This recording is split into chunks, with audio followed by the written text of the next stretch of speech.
जनता दर्शन केवल और केवल एक छलावा है, इसके अलावा कुछ नहीं है। अच्छा, ठीक है। जनता दर्शन में एक भ्रष्ट तहसीलदार यहाँ पे हैं, ठीक है, रामनारायण वर्मा नाम है। कौन सी जगह? जमानिया तहसील में। जमानिया। जमीन आपको मैं दिखाता हूँ, गाजीपुर डीएम कई करप्शन के मामले भेजे गए हैं, उस पर आज तक कोई रिप्लाई नहीं आया। यदि आज चाहे जनता दर्शन ही एक ऐसा है, जनता दर्शन के द्वारा कि जनता दर्शन से कोर्ट की 90% चीजें रिजॉल्व हो जाएंगी। 90 सीधे से किसान का जुड़ाव होता है राजस्व से, होता है, ठीक। अब राजस्व पूरे तरीके से देखा जाए तो तहसील अपने स्तर में देखा जाए तो ठीक। तो इसमें उत्तर प्रदेश में एक चीजें पहले लाई गई, अभी भी चल रही है, जनता दर्शन। हालांकि कि चलो किसान जो भी हैं, जो भी क्षेत्र के लोग हैं, आम जनता है, वो अपनी समस्याओं को लेकर जाएगी। जनता दर्शन का मतलब ये है कि वहां जाएगी, दिखाएगी, क्योंकि सभी लोग वहां वरिष्ठ अधिकारी बैठे रहेंगे। तो इसके विषय में आपकी क्या राय है, अगर मैं जानना चाहूँ जनता दर्शन के बारे में? जनता दर्शन केवल और केवल एक छलावा है, इसके अलावा कुछ नहीं है। अच्छा, ठीक है। कैसे? आप 10 बजे चले जाइए और देख लीजिए क्या स्थिति है, कोई अधिकारी अपने सीट पर नहीं मिलेगा। बोर्ड पे तो लिखा रहता है बाहर, फलाना 10 से लेकर 12 बजे तक हम बैठना। आपको मेरे पास वीडियो रिकॉर्डिंग है। अच्छा, मैं आपको दिखा रहा हूँ, 10 से 12 के टाइम में हम लोग खुद गए हैं। आप चले जाइए, तहसीलदार नहीं मिलेगा, नायब तहसीलदार नहीं मिलेगा, एसडीएम भी नहीं मिलेंगे। कभी कभी मिल जाएंगे, ये भी एसडीएम डीएम कभी कभी मिल जाएंगे, लेकिन वहां पे देखिए सबसे बड़ी समस्या कि डीएम क्या, चले जाइए, हाँ, चाहे सीआरओ रेवेन्यू का सबसे बड़ा अधिकारी है, चीफ रेवेन्यू ऑफिसर सीआरओ। अब इनके पास चले जाइए, पता लगा कि ये मैं तो कम से कम 3-4 बार उनसे मिलना, इस समय गाजीपुर में आयुष चौधरी हैं। आप खुद मिलने? मैं खुद मिलने गया, लेकिन क्या तो डीसी में है या डीएम साहब के साथ कहीं मीटिंग में है। अच्छा, लेकिन आप किसी भी अधिकारी के पास चले जाइए, आपको गेट पे ही रोक दिया जाएगा कि आपका एप्लीकेशन कहाँ है। बिना एप्लीकेशन को किसी अधिकारी से मिलने का आम जनता को कोई अधिकार नहीं है।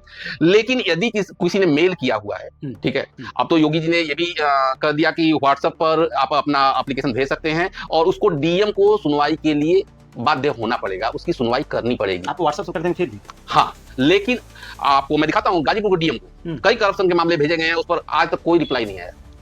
अच्छा, मतलब मैसेज चले? हाँ, मैसेज चला गया, उन्होंने सीन भी कर लिया। अच्छा, सीन भी किया गया? हाँ, जो कि हाई कोर्ट या सुप्रीम कोर्ट सबने कह दिया है कि यदि सीन मैसेज है तो उसको रिसीविंग माना जाएगा। अगर जैसे कि जनता दर्शन की हम बात करें, तो अगर आपने जैसे कहा कि आप चले जाएंगे तो किसी की मुलाकात नहीं हो समय पीरियड में, लेकिन अगर अमन यदि हम बात करें कि अगर कोई आम जनता, आम लोग अगर 60 किलोमीटर दूर, 100 किलोमीटर दूर से अगर बस से किसी भी सहारे से अगर पहुंचते हैं वहां पे, तो पता चला गेट में जब पहुंचे तो कहा तो साहब है ये नहीं, तो फिर इससे मैं खुद अपनी एक बात बता रहा हूँ आपको, एक छोटी सी घटना। जनता ये मतलब कि वाकई आपके साथ हो चुका है ऐसा? ऑब्वियसली सी बात है। जनता दर्शन में एक भ्रष्ट तहसीलदार यहाँ पे हैं, ठीक है, रामनारायण वर्मा नाम है। कौन सी जगह? जमानिया तहसील में। जमानिया।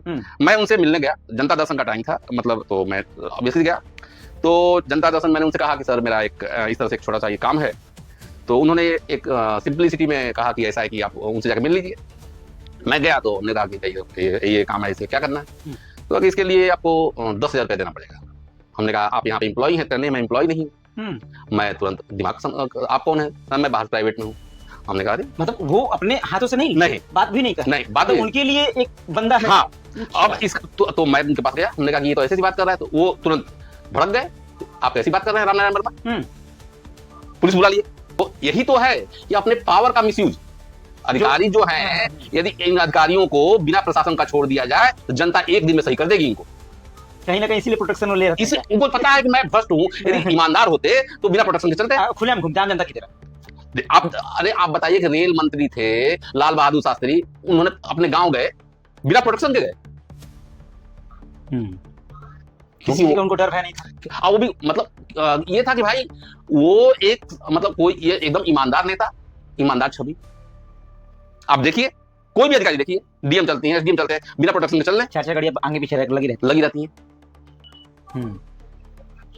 और तो तुरंत इसकी शिकायत मैं त्वरित उसी समय एट ए मोमेंट पे, वहां पे एसडीएम थे अभिषेक कुमार, अभिषेक जी से मैंने बात किया। अभिषेक जी कहा कि ठीक है मैं बात कर लूंगा शाम तक। अच्छा, मतलब क्यों? लेकिन वो इसके बाद कोई मेरे पास इंफॉर्मेशन नहीं, कुछ भी नहीं अभी तक, कुछ नहीं। इतना होने के बावजूद भी वही बताइए, मतलब कि एक सामने से पैसा मांगा गया, आपने कहा कि पुलिस भी बुला लिया गया, उन्होंने आपको यहाँ से हटवा भी दिया गया। हाँ, अभिषेक ने कहा कि मैं वीडियो रिकॉर्डिंग निकलवा लूंगा, लेकिन वो आई थिंक कि वो वाकया आपका दिसंबर का है। दिसंबर से तो सबको पता है कि 1 महीने बाद सारी रिकॉर्डिंग पीछे का डिलीट होगा क्या, सीसीटीवी, ये तो एक नेचर है। मैं एसडीएम जमानिया बोल रहा था। जी सर, नमस्कार। नमस्कार। ये कह रहे थे कि आपने शिकायत किया था ये तहसीलदार जी जी जी जमानिया। कोई खर्चा बर्चा नहीं दे पाऊंगा, इसके अलावा कोई भी सेवा बताए तो मैं कर सकता हूँ। नहीं नहीं, वो अच्छा, चलिए ठीक है। हम अभी फिलहाल जो IGRS जो आपने दिया है ना, जी उसको क्लोज मत करिएगा सर। जो वो मैंने लोकेश जी को बोला था, लोकेश जी का कि मेरा ट्रांसफर हो रहा है, विनय जी देखिए मैं इसको क्लोज करके निकलने दीजिए मेरे को। हम कहे ठीक है, आपका ट्रांसफर हो रहा है तो कर लीजिए।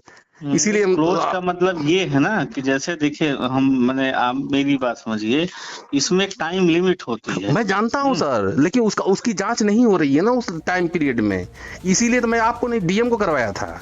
तो इसी मेरी मैंने बात उस रजिस्टर्ड दिया था ना, जी वैसे देंगे तो उसमें हमें थोड़ा टाइम मिलेगा। इसमें क्या है कि हमें कुछ ना कुछ लिख करके अपलोड करना है, अदरवाइज सर इससे पहले रजिस्टर्ड में आपके यहाँ पहुंच चुका है। आपके यहाँ 6 तारीख को दोनों एक मतलब मेरे को नहीं पता था कि एक एफिडेविट देना पड़ेगा, तो एफिडेविट वाला और वो दोनों आपके यहाँ अच्छा 6 तारीख मतलब 6 तारीख को ही पहुंच गया है। ठीक है, चलिए तो तो उसको वो हम दोनों देख लीजिए, देखिए, उसका हमारी 1 महीना बात से ऊपर हो समझिए, गया जी। आप हमारी बात समझिए, ये वाला जो रहेगा ना, इसको हमें इन टाइम हमें कुछ न कुछ तो कुछ तो लिखना आप ही है। सर मेरा तो उसका वो कर हम तो दीजिए। इसमें यही लिख दे रहे हैं कि जो इन्होंने शपथ पत्र पे दिया है, उस पे विस्तृत जांच अलग से की जा रही है ना, और उसी में वो नहीं तो कमेटी कोई बनेगी ना इनके खिलाफ सर? हाँ, तो वो तो वही, अब जैसे क्या है कि यहाँ पे हम और SDM नाइक 2 लोग हैं यहाँ पे। जी हाँ, जी और अगर जिले से या शासन से बनती है तो वो एक अलग मत। जो अधिकारी हैं, अधिकारी देखिए इन सब चीजों को बहुत मैनिपुलेट करते हैं। अधिकारी यदि आज चाह दे, जनता दर्शन ही एक ऐसा है, जनता दर्शन के द्वारा कि जनता दर्शन से कोर्ट की 90% चीजें रिजॉल्व हो जाएंगी। 90% की मैं बात कर रहा हूँ। कहीं ना कहीं वो चीजें इसीलिए लाई गई, उसीलिए योगी जी का ये पहल रहा है कि कोर्ट के चक्कर ना जनता लगे। हाँ, जनता कोर्ट के चक्कर कम लगे। छोटे छोटे छोटे मामले हैं। उसके लिए आपको मतलब इसमें तहसीलदार न्यायिक में आपको चक्कर लगाना पड़ रहा है, SDM कोर्ट में लगना पड़ रहा है, आपका CRO कोर्ट में लग रहा है। ये चीजें एक सीटिंग में इसको निर्णय दिया जा सकता है, केवल एक सीटिंग की बात है। और ये कॉन्सेप्ट कोई छोटा मोटा कॉन्सेप्ट नहीं आया जनता दर्शन का, लेकिन अधिकारियों ने इसको पूरी तरह से फेल्योर मारा, भ्रष्ट कर दिया इस चीज को। हाँ, क्योंकि इससे यदि मान लीजिए किसानों को ये सोल्यूशन दे देते हैं, जब सोल्यूशन मिल जाएगा तो ये फिर इनको कमाई का जरिया कहां से रहेगा? कमाई कहां से करेगा ये बताइए? सरकार नहीं पैसा दे रही, तनख्वाह नहीं दे रही है। आप किसी भी अधिकारी का आप चेक कर लीजिए कि तनख्वाह से तो कोई काम ही नहीं होता उनका। अच्छा, मतलब कि आप अमूमन जो बात कर रहे हैं कि जो गाड़ियां चलते हैं वो अच्छे बिल्डिंग से बनी हुई, तो वो सरकारी पैसे से नहीं बन पाती है। अब क्या उसमें आपको खुद ही इसमें आप लोग क्षेत्र में चल रहे हैं, देख रहे हैं कि क्या ये लोग कर रहे हैं। हाँ, ये तो बात है।